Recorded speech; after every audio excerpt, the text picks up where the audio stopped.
All right, welcome to our Bible study tonight. We're glad to have you here to be a part of it as we get ready to continue our study here about having a blessed home as part of our study about wisdom, going into some aspects of Proverbs that are not directly about wisdom, but very much connected to it. And so, what we're going to try to show in that tonight is that wisdom will, at the very least, help you to have a blessed home. That a home that's going to follow God and serve God will be more blessed for that. So that's what we're going to try to study. Actually, to be honest, it's continuing from the last 2 weeks. As in the last 2 weeks, we discussed the idea of resisting temptation, and part of that meant using the strange woman as the personification of that lust and that temptation. And then last week we talked about being satisfied with your own life, which mostly looked at the relationship between husband and wife and being satisfied with what with your wife and with your home. And so this is a continuation of that as we get into the idea of having a blessed home. And now this one's um, a little less reliant on being able to be applied to marriage and so forth, because it's just talking about your home, like where you live, your life, your day to day. You want God's blessing on you. So this is a little bit less reliant on you being able to make the connections and make the application. So hopefully this will be a little more accessible to people. And then next week we'll even continue this on further, as we'll talk about the idea of as this is going to come into finances some towards the end of this. And so we'll be actually looking at that across the next couple weeks, trying to connect all these dots together. So let me first give my greetings. I see Eli has made his return back to the online Bible studies, and I see that Michelle is with us here today. So I give my greetings to both of you and Ami as well. Uh, let's look to Proverbs chapter number 9 as our primary verse. We're going to be in Proverbs chapter number 9 as our, not necessarily primary verse, but our text verse tonight. Proverbs 9, verse 1 through verse 6. Says, Wisdom hath builded her house, she hath hewn out her 7 pillars, she hath killed her beast, she hath mingled her wine, she hath also furnished her table. She hath set forth her maiden, she crieth upon the highest places of the city. Whoso is simple, let him turn in hither. As for him that wanteth understanding, she saith to him, Come eat of my bread, and drink of my wine which I have mingled. Forsake the foolish and live, and go in the way of understanding. So we're going back to a passage we've actually dealt with in the direct study of wisdom. And in that passage, we dealt with the fact that wisdom, and that we were dealing with just the application of this, that wisdom helps to build a home. And then now we're coming back and borrowing that application, is that if you really want to build something, you need to build it with wisdom. Now, as far as what's going on in the verses, this is wisdom being personified as a person. It is a kinswoman and so forth, calling forth to you. It's your sister calling forth to you, someone who cares about you, calling to you, trying to help you and trying to guide you in the right direction is how wisdom is being personified. And in this case, it's you using this idea that wisdom has built a house, a beautiful potential life for you, and wisdom is calling out to you to just come, forsake foolishness, come to me, and you can have a more blessed life, you can have a more blessed home. And so when we look at that, what we understand is that there is a potential out there for your life to be more blessed if you allow wisdom to do its work. If you allow wisdom to work in your heart and guide you into what's right, there is much potential there to have a more blessed life. And I'll thank Nick for pointing that out to remind people to give the thumbs up and also give my greetings to him as well. So if you haven't, liked the video, that costs very little to do. But anyways, keeping with this idea, I then want to go to Proverbs 24, verse 3 and verse 4. And there we're going to see something similar. It says, Through wisdom is an house builded, and by understanding it is established. And by knowledge shall the chambers be filled with all precious and pleasant riches. So you understand that this is actually very similar to what it talks about when it says the Lord by wisdom hath founded the earth and so forth. This is playing off of a similar idea to that, but it's almost like a bridge between the verse we just read and that one, as we're seeing that through wisdom, is how you build a house. You want to build a house and a life and so forth that's successful. You need wisdom to be the tool upon which you're building. We said before, in case you missed this, that the relationship between wisdom and understanding and knowledge is that wisdom takes the knowledge you have and builds it up. It builds something with it. It puts it into practice and applies it and uses it. Whereas understanding many times is an ability to take the information that's coming in and break it down and separate it into building blocks that then can be used to build something. So the relationship is kind of like that. Knowledge is the material by which you're going to make things. Wisdom is the ability to make something with it. Understanding is the ability to take what's coming in and turn it into building blocks. I think that's probably the best way. I think anybody, like somebody who does computers, gets that. You understand that concept. If you're whatever your field of study or whatever it is, that idea of one thing breaks it down into building blocks, the other thing builds stuff with it, and the other one is the building blocks. I think that's a relationship we all can relate to, and that's why you see that's essentially in many ways that's what's being given here. uh, the application here is that through, or the I'm sorry, the lesson here is that through wisdom and house is built it. So you want to build a house, you're going to have to use wisdom to assemble the things together to do it. Understanding establishes it. It's by understanding that it's established. So by knowing how to lay that foundation, being able to take what's coming in and understand how this all works. That's where understanding comes into this. And then knowledge is how you fill up the chambers. It's how you make it into a pleasant and rich place, is through knowledge. So the idea is that if you want a blessed life or a blessed home, wisdom's part in all of this is you're going to have to build your home through wisdom. You're going to have the wisdom to build it right. You have to have the understanding to make sure that it's founded and it's strong and it's proper. You have to have those abilities to do that. And so, really, it sounds probably more complicated than what it is, because the actual takeaway of what I'm saying up to this point in the lesson is that if you want a blessed life, you need to live a wise life. You want a blessed life, you want a blessed home, you need to conduct your home in wisdom, you need to run your life in wisdom. It's really not complicated. I'm making it probably sound more so because we're trying to understand these verses as we're using them. But the reality of it is very simple. The reality is, if you want a blessed life, you want your marriage, your work, your day-to-day life, your home, all this stuff to be blessed, then you need to conduct it in wisdom. And that's why this is still part of the study of wisdom, is because it is very much connected. Even if it's not directly part of that study, it's very much connected, that what we have learned about wisdom, we need to take it and put it in use so that we can have a more blessed life through this. So let me run you through some verses that'll show, again, some of the significance of why this is so important. Proverbs 12, verse 7. It says, "The wicked are overthrown and are not, but the house of the righteous shall stand." So he says, if we're going to live wickedly, our house is going to fall down. It's going to be overthrown, and you're not going to be able to find it. It's going to be destroyed, is the idea.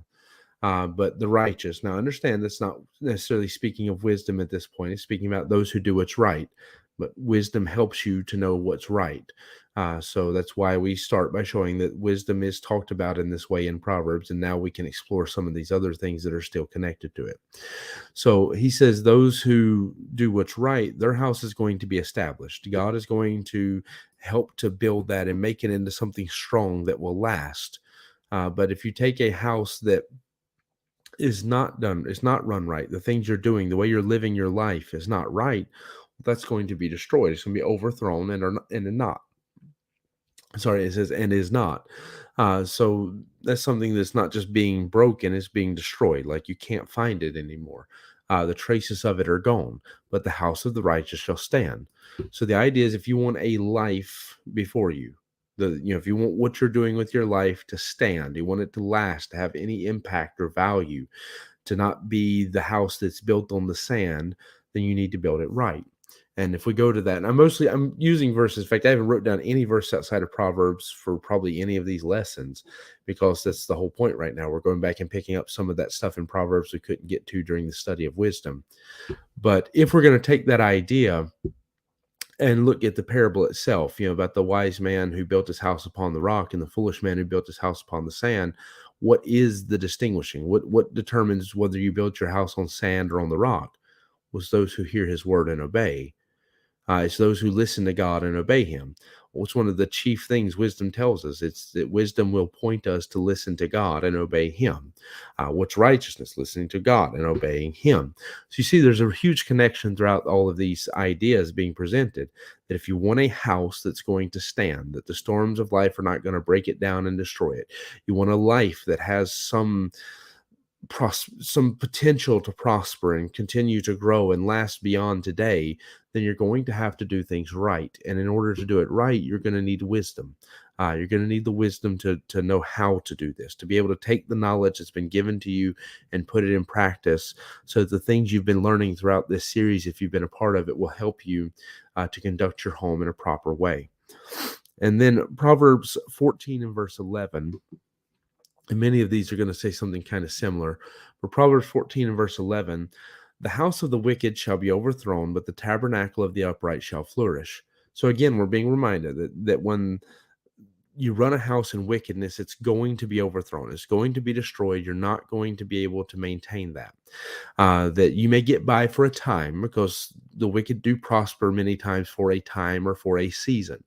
Foolishness may get you by for a little while, because the truth is, many times consequences of bad decisions, foolish decisions, or even evil decisions don't come immediately.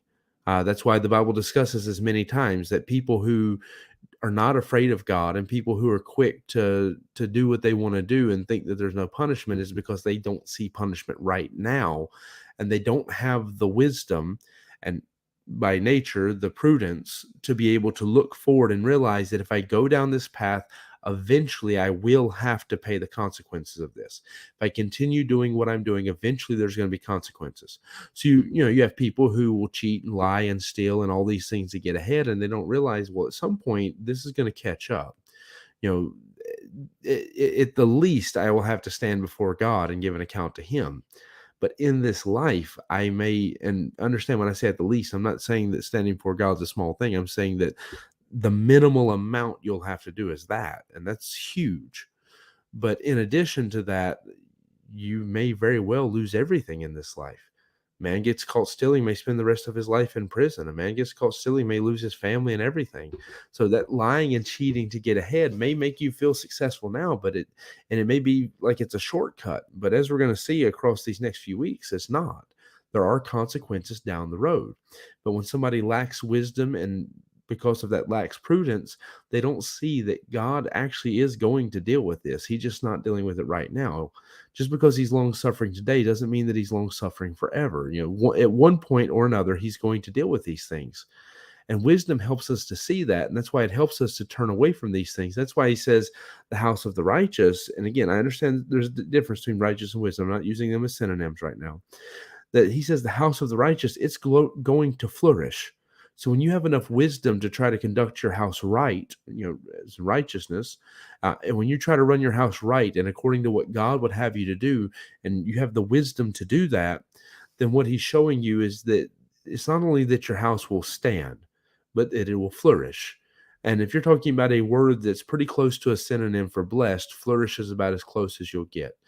Prosper and flourish are two words that, if you pay attention, are many times used synonymously in verses with blessed, because that's what blessing is. Blessing is not simply being happy, as many people would have you to believe. Blessing is when something prospers or flourishes. It can be emotional prosperity, it can be spiritual, it can be a lot of different forms of prosperity, because not every form of prosperity is the same. But it's still, when something is blessed, it's because that thing is prospering or flourishing. It's multiplying. It is fruitful, that kind of stuff. And so when you look at this, he's saying if you want your house not only to stand, but to be flourishing, to be blessed, to be prosperous, you're going to have to run your house well. You're going to have to run it right. You're going to have the wisdom to know what's right and to do it. You're going to have to listen to God to know what's right and to do it. That's how you build a house on the rock. That's how you build a house that stands, is by putting yourself in a situation where you are truly, faithfully, following after God in all wisdom and in what's right. All right, then Proverbs 15 and verse 6 says, "In the house of the righteous is much treasure, but the revenue of the wicked is trouble. So he's saying also, you want your house to be blessed with things that are treasure. And this is where next week, I believe, yeah, next week we'll get into some stuff that really ties into this, that there's stuff in this world that God calls treasure that's worth more than money. So understand, when I say your house filled with treasure, I don't necessarily mean money. I don't necessarily mean a house that's full of all the financial best and all the good and all the things that you can see in this world or all the things that you want. I don't necessarily mean that. When I talk about being filled with treasure, and what I believe the Bible means when it says being filled with treasure, is many times more than that. That doesn't mean that you won't have financial prosperity. I mean, if you're conducting your finances according to God and God's prospering you and taking care of you, then there's a good chance that there will be a certain amount of financial prosperity there. I mean, at the very least, God said that, that David, speaking through David, I've never seen the righteous forsaken nor his seed begging bread. So at the very least, you'll be looking at this idea that, God's going to take care of me. He's going to feed me. I'm not going to go hungry. But in the reality, it can many times go beyond that. Now, I'm not saying it has to be beyond that, because if so, then you get to flip the question the other way and say, okay, what about when I'm having financial trouble? Does that mean there must be some sin in my life? And that's not necessarily the case. Life goes through seasons just like everything else. And so it doesn't mean that financially every day is going to be easy and everything is going to go well just because you serve God. But if you want God to bless and you have any potential of God being the one who's behind your prosperity, then you need to be doing things right. Because for sure, this. If you're trying to get ahead your way, then you're probably not going to have God's blessing or help on it. If you're trying to prosper by the world's means, you're probably not going to have God's blessing or help on it. If you want God to bless you and help, because the blessing of the Lord is good, it adds no sorrow therewith, then you have to try to get ahead his way. You have to make sure you're not compromising on the things that God sees to be right. And I got to be careful because I'm getting a little bit into the territory of the coming messages. But the point is, if you want your home to be blessed, you want your finances, all that kind of stuff, every part of your life, because that's what I mean here. Even when I'm talking about having a blessed home, in reality, I'm mostly talking about your life in general, whether it's your home life, your family life, your private life, your financial, it doesn't matter. It's all the same in this regard. If you want God to bless it, you have to do it God's way. God's not going to have you just do whatever you want and then demand that he blesses you. If you think about it, all this stuff should sound quite familiar from Sunday as we're talking about Jacob, because you have a man who's constantly fighting God, trying to do things his way, constantly going outside of the will of God and struggling with God and with what he knows is clearly God's will for his life, because he's trying to get ahead by his means and in his understanding. And yet he just keeps failing and failing and failing. And God still takes care of him because God has a promise to his family and God wants to use him. And so God's long suffering and merciful and takes care of him. And many times is even very good to him and goes beyond taking care into blessings. And the same may be true to your life. If you're saved, there's a good chance that God has blessed you many times in spite of the way you're living your life, in spite of the fact that you're not doing what you're supposed to be. But you can't count on that forever. I mean, it's something that all of us have to understand, and all of us, to be honest, need to do better in, is we take a lot for granted when it comes to God, and we do a lot of stuff our way and do whatever we want to, and then expect God to bless it. Well, because I'm his child, of course he's going to take care of me. But there's has to be a point where God steps back, and he's not obligated to bless you, and so there has to be a point where he steps back, and it's not something he's necessarily going to do. And so when I say that, what I mean by it is that, as a pastor, I can't just go do whatever I want to and expect God to grow the church. Yes, it's his church and I expect him to grow it, but he put me in a position of leadership. And if I'm preaching things that are not biblical, then how can I ask him to grow his church? If I'm not doing the things that he tells us to in church, or if I'm taking advantage of the church, or if I'm bringing sin into the church, or any of those things, how can I expect God to bless that? And the same thing's true for your home, for the way you live your life from day to day, your finances, your home, everything. You have to make sure you're living according to what's right if you want to ask God to be a part of blessing that. Otherwise, you may prosper, but you're getting ahead in your strength, and only are you being allowed to do so because of God's mercy. It's entirely by mercy you're being allowed to do this, because otherwise you would have got in trouble a long time ago.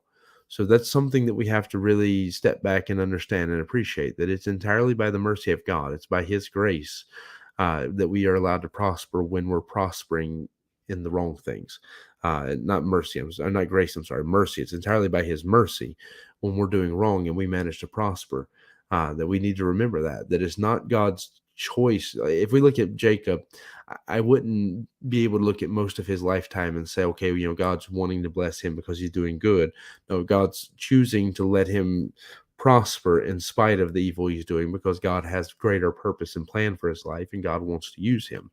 And while it's possible you may have that upon your life for a time, you don't want that to be what your life is.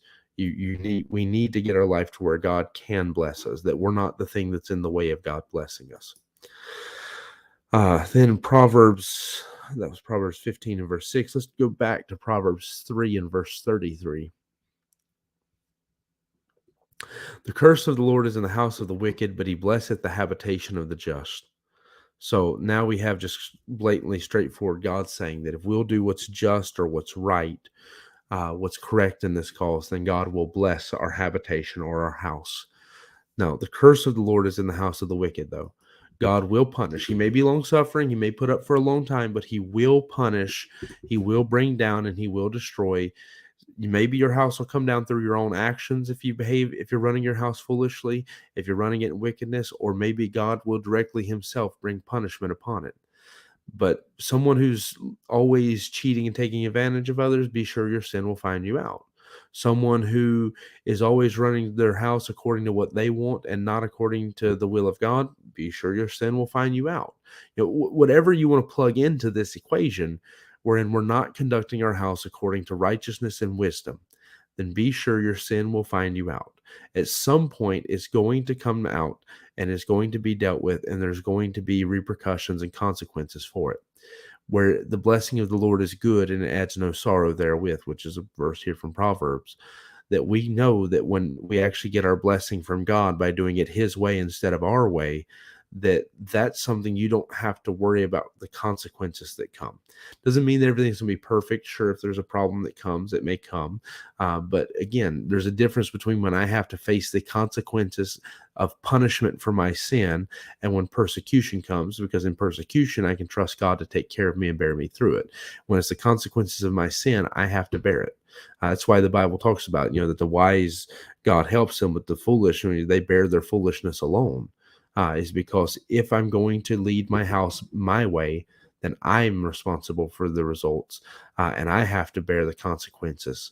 But if I'm going to lead it God's way, then I can trust him to be responsible for the results and trust him to bear the weight of the consequences, that he's the one who, if persecution comes, will take care of me and bear me through this.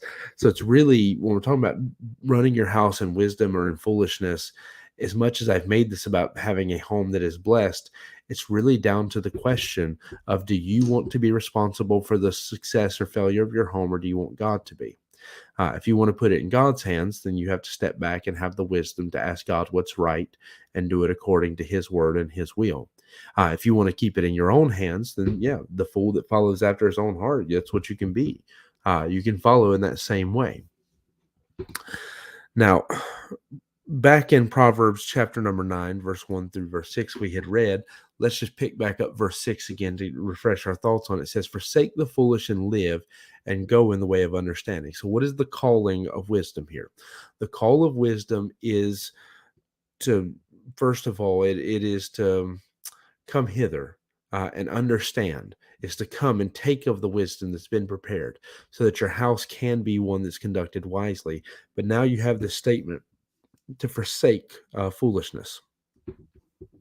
So let's move into a few other verses with that idea in mind of forsaking foolishness. Proverbs 11 and verse number 29. He that troubleth his own house shall inherit the wind, and the fool shall be servant to the wise of heart. So you see that there's a statement here for us that if we are the one who's causing problems to our house, then we also are going to have to we're going to have to bear the consequences of that. If we are the one who are bringing troubles to our house and we're the ones who are causing the problems, then the what you're going to reap from that, he says you're going to reap the wind. You're going to get back some empty, possibly destructive force in your home. For the question in the comments between Lori and Eli, just so Lori knows whatever she posted, because all I can see is the text form of it. It appears in text form as "you got this" and "good vibes." So you said hello and peace. I don't know if that means anything to you, but in text form, it's "you got this" and "good vibes." All right, now that I took a pause out to say that to them, let me get back to my point. So many times we don't do what's necessary to fix our home, to make it a better place, to fix our life, to get our stuff back on track, because of the fact that we expect somebody else to do their part first. I would fix my marriage, but my wife doesn't do this, so why should I do anything? Because she's not going to do her part. I would do better with my kids, but you don't understand. My kids are so stubborn and so proud. I would do better at work, but my boss treats me like that. I would do better here, but I have that problem. So I have no idea what your excuse may be, or you don't know my excuses, but we all have these excuses we throw out there. But God's saying, if you're the one who's causing trouble in the home, then realize there is a consequence for that. You're the one who's going to reap the wind for that. You're the one who's going to have this, at best case scenario, a situation where you get nothing, but worst case, you bring a destructive, a whirlwind into your own home. You bring a destructive force, because you have to realize that there's no profit in being the one who's troubling your home. That's why the wise woman buildeth it up with her hands, but the foolish plucketh it down. That's why a wise woman will do her best to build her house, instead of saying, well, my husband should do this, this, and this, and this before she has to do her part. All of us need to step up and realize that if we want our life to be blessed, I can't wait on somebody else to do it. I have to go ahead and take responsibility now to do my part, because you reap what you sow, but you don't reap today. So that's the thing. You may not feel like it's a big deal, some of the decisions you're making right now, because you're not getting the consequences right now. The consequences will come later. If God's going to overturn your house, if He's going to make it so that it's not, and so forth, well, that's not going to happen today, very likely. Most likely, whatever you're doing, you're not going to see the consequence today. I mean, you go out in the middle of the street and start committing a crime in the street, then yeah, you'll probably bear the consequences today. But most of the evil and the bad and things are things that you try to hide, things that will probably stay hidden for a time. Or the good that you're not doing is probably not going to bring consequences today. It'll bring them tomorrow, the next day, 20, 30 years from now.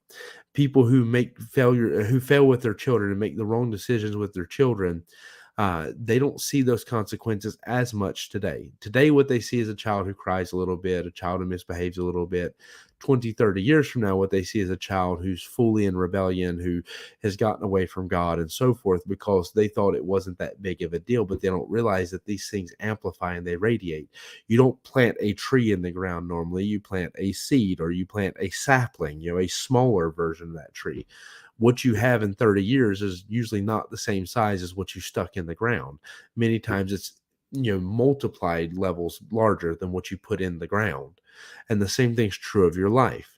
If you're going to be the one who's troubling your house, then you're not going to bring any fruit in what you're sowing. You're going to bring problems. You're going to bring heartache. You're going to bring pain. And you won't see it today, because that's the law of sowing and reaping, is you don't reap today what you sowed today. You reap tomorrow what you sowed today. You reap in 10, 20 years what you sowed today. You reap later this year. It's not today, it's later that you reap what you sowed. So God says He's not mocked. A man, whatsoever man soweth, that shall he also reap. It's going to happen. It's just not going to happen today normally. But you have to have enough wisdom. And this is why wisdom is so integral to this. You have to have enough wisdom and enough prudence to see that and realize it's important now, the decisions you're making. The financial decisions you're making now impact the rest of your life. The marital decisions you make right now impact the rest of your life. The way you conduct your home in every aspect and every part of the business of it, the way you treat your children, wife, friends, family, neighbors, whatever. All of that has long-standing consequences, and you have to take that in consideration. And especially realize, am I the one who's causing the problems? Because that's what this verse is really about. Because if you're the one who's causing the problems, today you may come home grumpy and you may have your problems and you may do this or that and not see the consequences. But little by little, over time, consequences are going to start to manifest from the decisions that you're making and the things that you're bringing into your home and the trouble that you're causing in the home.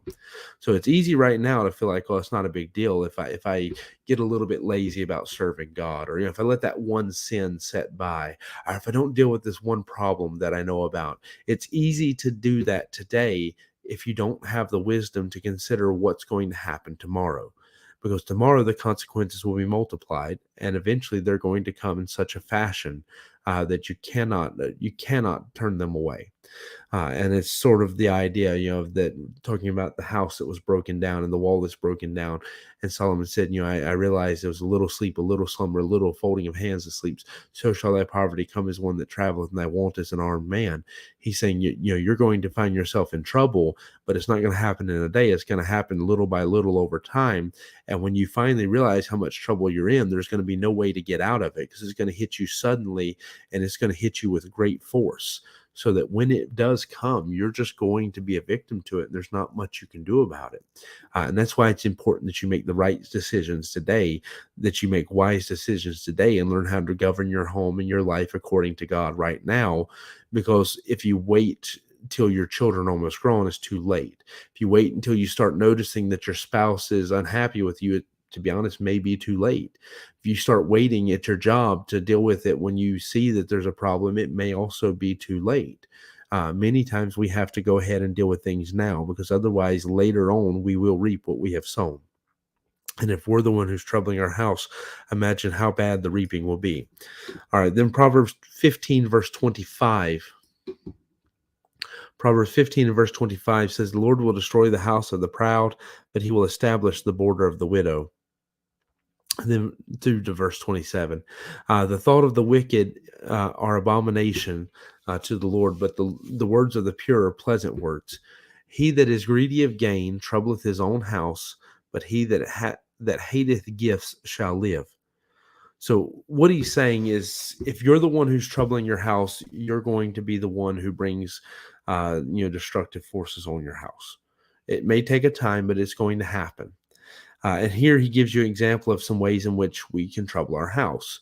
The first you notice in verse 25 is that the Lord will destroy the house of the proud. So if you want to invite God's direct destruction on your home, then let pride get between you and God, so that you refuse to listen to him and you continue to try to force your house to go the way you want it to go instead of listening to God. And God says, eventually that stubbornness, that pride that you're not willing to listen to him, is going to result in it being destroyed. But then, very specifically in verse 27, he says, "He that is greedy of gain troubleth his own house."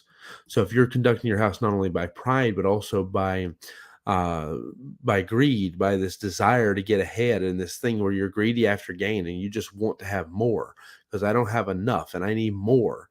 If you're living your life that way, he says, you also trouble your house, because there are things that are more important. There are things, and this is a lot of what we'll look at next week. There's things that are more important than that money. And many times you're sacrificing those things to try to get ahead financially.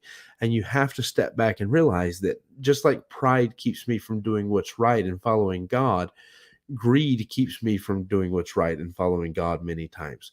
Because when I'm following greed, I'm following after the love of money.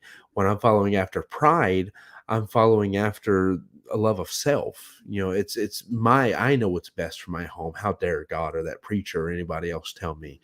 When you're following after money, it's like, oh, preacher, I know I should be in church, but I need some extra money this month. I got some extra bills to pay, or I'm not here I'm not here for this. I'm here because I got to work and I got to make some money, and then I'm going to go back home. Or I've heard a million excuses like that.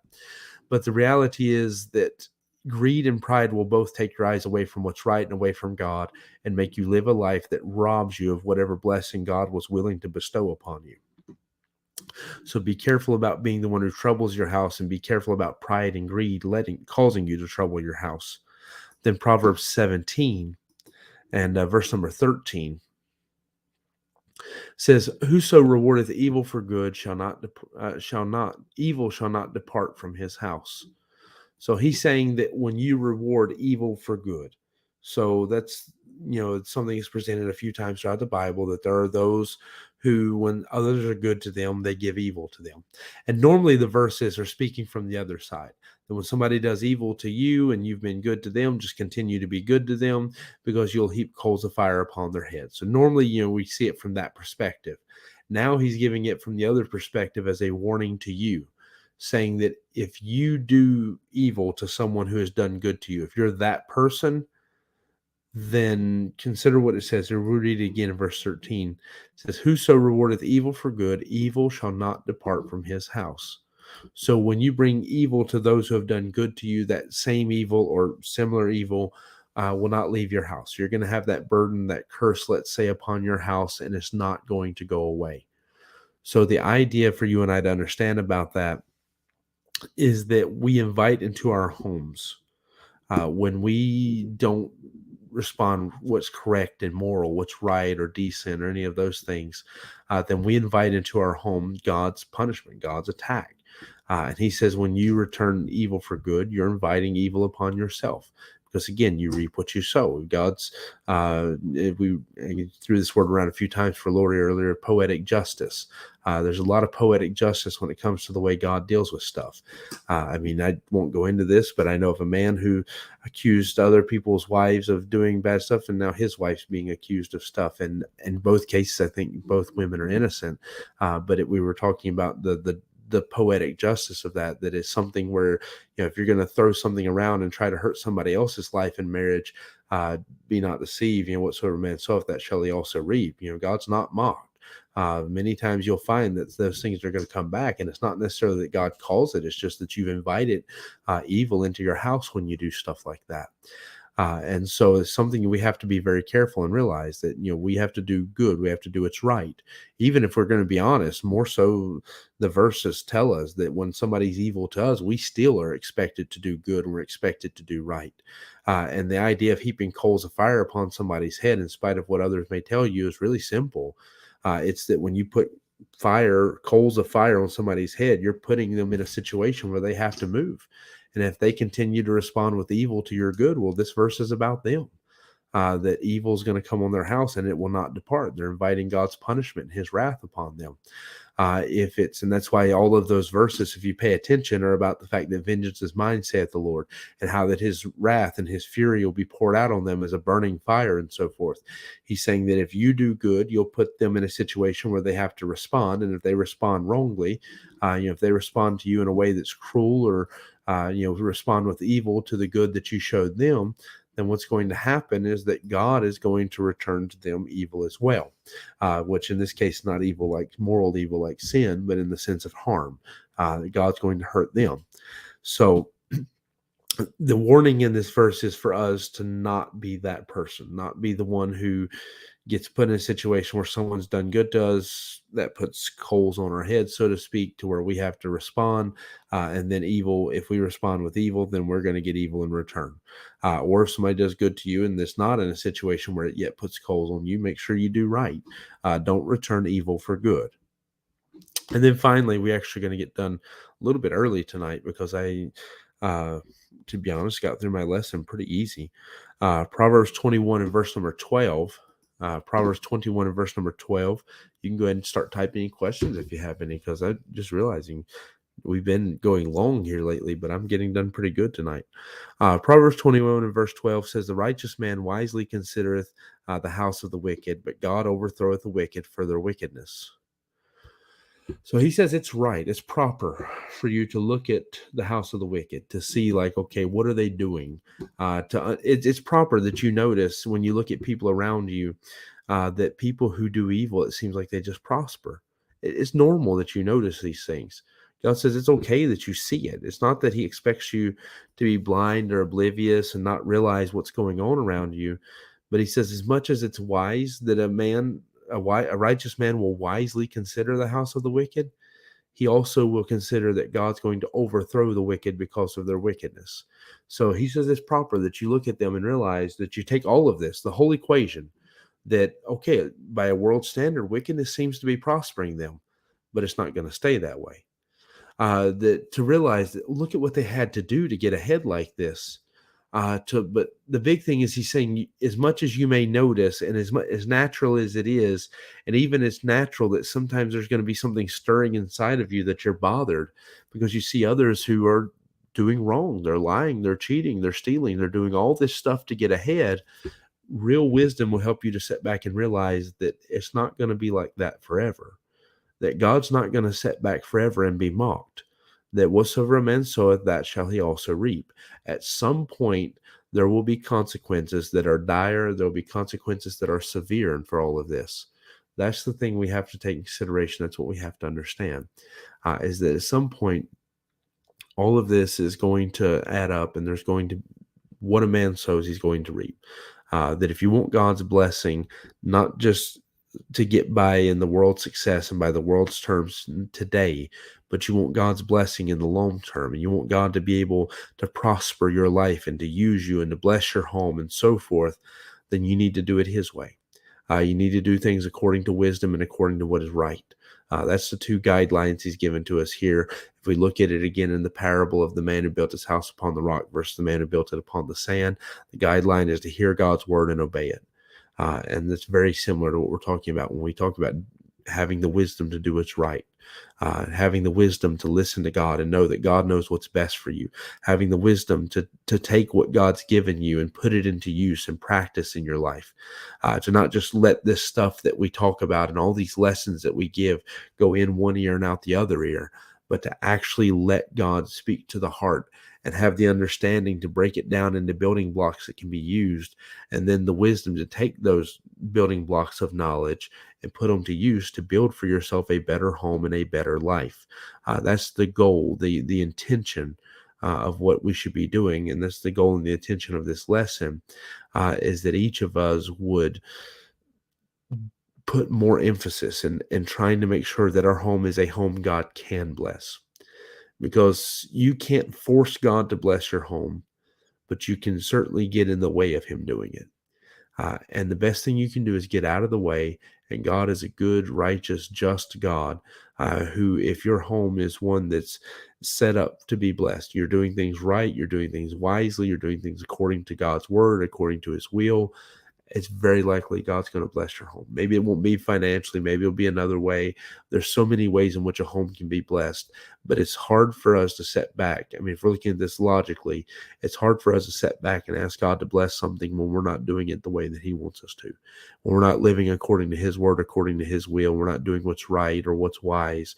We're just doing whatever we want to. And He's told us a fool follows after his own heart, a fool trusteth in his own heart. We need to step back and realize if we want God's blessing on our home, it's so simple. We just need to run our homes with wisdom according to God's will and according to God's word. We need to do things rightly and wisely. We need to do things the way God would have us to. It's really that simple. All right. So I mentioned about 2 minutes ago or so, if you had a question, go ahead and type them. I don't see any questions coming in, so I'm going to assume that I'm not going to have any. And so for the first time in months, I think we may actually be able to finish by the 45-minute mark if I don't see a question coming in soon. Normally, that's what we're supposed to do. But we've been finishing at the 50-minute mark for a while now, or maybe even more a few times. So it's not dramatic how early we're finishing. But as I'm giving a minute for people to bring in any questions or anything they may have, let me mention that I went to see one more building for the church today. It's got a lot of things that make it a good possibility, but some bad stuff against it too, just like the other two buildings we're looking at. And I also saw that a building that me and Sophania and I think Eli, I think it was all of us, maybe even Nick too, we went to look at in Zwaanyada. I just saw today online that it's for sale now. And it was a good building. The only problem was they had it listed wrong, so the price was not correct. And it was way too expensive for what they wanted to rent it. But now they're trying to sell it. So that's something to pray about. I may try to consider going to see that or something, even though I've already seen it before. All right. So I don't see any questions. Just want to give a little bit of an update on that. Let everybody know. Of course, tomorrow we'll see everybody at church. We'll have a chance to talk about that stuff more. So let me say I've got a kind of a chart for where we're going for the next few weeks in Proverbs. I went ahead and wrote out some stuff for that. But if you have something that I haven't covered in the book of Proverbs that you would like to hear a lesson on it, you'd like for me to talk about it, because of the way I've jumped around, it's a little bit harder for me to make sure I've covered everything, because this wasn't really a study of Proverbs, it was a study of wisdom. But if you want to leave a comment letting me know, I'll do my best. If it fits within the study, I'll do my best, or if I can find a way to fit it in part of another lesson or something, to let me know if there's something in Proverbs that you'd like, certain passage, certain theme you'd like for us to touch on. Let me know, and I can try my best to do that. Then also let me put up this banner, I guess. And let me say that, of course, if you haven't liked, subscribed, all those things, be sure to do that. And then next week, we're going to pick up with what is I consider to be a direct continuation of this, and that's choosing the right riches. We've talked about that during this lesson, that there are riches that are worth more than money in this world. So we're going to talk about choosing those next week, and then the following week will really be almost a direct continuation of this, as after we took some time to establish what God means when he says riches, we're then going to go back and look at some financial advice that God gives about how to prosper in actual finances, not just in the other kind of riches, but in actual finances. So hopefully all that'll be a help to you and encouragement.